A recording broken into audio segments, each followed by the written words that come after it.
नमस्कार साथीहरू, आजको शीर्षक रहेको छ सुनको माछाको कथा। धेरै अगाडिको एउटा सानो गाउँमा रामु भन्ने गरिब माछा मार्ने मानिस बस्थ्यो। ऊ आफ्नो श्रीमती र दुई साना छोराछोरीसँग सँगै झोपडीमा बस्थ्यो। रामुका लागि जीवन सहज थिएन। उसले हरेक दिन बिहानै तलाउमा जान्थ्यो, माछा मार्थ्यो र बजारमा बेचेर परिवार पाल्थ्यो। कहिलेकाहीँ उसले केही पनि माछा फेला पार्दैन थियो, जसले गर्दा उसको परिवार भोकै बस्न बाध्य हुन्थ्यो। एक दिन रामु बिहानै आफ्नो पुरानो जाल लिएर तलाउतिर गयो। उसले जाल पानीमा फ्याँक्यो र लामो समय पर्खियो। जब उसले जाल तानेर हेर्यो, उसले अचम्मको कुरा देख्यो। जालमा एउटा चम्किलो सुनको माछा थियो। त्यो माछा अरू माछा जस्तो थिएन, त्यो सुन जस्तै झलमल्ल चम्किरहेको थियो। रामु अचम्ममा पर्यो। त्यो माछा एकाएक बोल्न थाल्यो। रामु, कृपया मलाई छोडिदेऊ, म साधारण माछा होइन, म जादुको माछा हुँ। यदि तिमी मलाई पानीमा फिर्ता फालिदिन्छौ भने म तिमीलाई तिमीले चाहेको एउटा कुरा पूरा गरिदिने छु।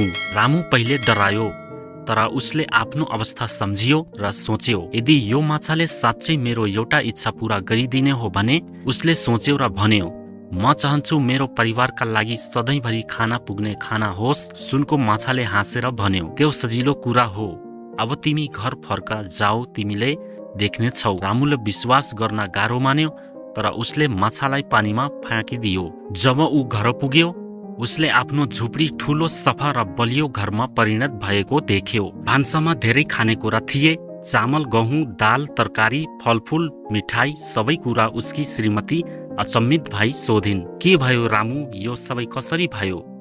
रामुले उनलाई सबै कुरा बतायो। त्यसपछि त परिवार खुसी भयो। दिनहरू बित्दै गए, जीवन सहज भयो, तर बिस्तारै लोभ पनि बढ्दै गयो। रामुकी श्रीमतीले भनिन्, हामीलाई खाना पुग्ने खाना मात्र होइन, अब त हामी धनी हुन सक्छौँ। जाऊ, फेरि त्यो सुनको माछालाई समात अनि भन उसले सुनको घर बनाइदियोस्। रामु पहिले झस्कियो, तर उसले श्रीमतीको कुरा मानेर फेरि तलाउमा गयो। फेरि उही माछा समात्यो र भन्यो, मलाई सुनको घर चाहियो। माछाले गहिरो सास फेर्यो र भन्यो, ठिक छ, यो अन्तिम पटक तिमीलाई दिन्छु, तर याद गर, लोभले कहिल्यै सुख दिँदैन। रामु घर फर्कियो र देख्यो अब त उसको घर साँच्चीकै सुनको बनेको थियो। तर त्यसपछि उसको श्रीमती झनै लोभी भइन्। अब त उनले राजा बन्ने इच्छा गरिन्।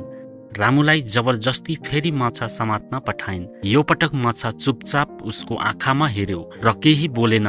त्यसपछि एकदमै उज्यालो चमक्क भयो अनि माछा पानीभित्र हरायो। रामु घर फर्किँदा सबै कुरा पहिलेकै जस्तो भइसकेको थियो। सानो झोपडी, केही पनि छैन।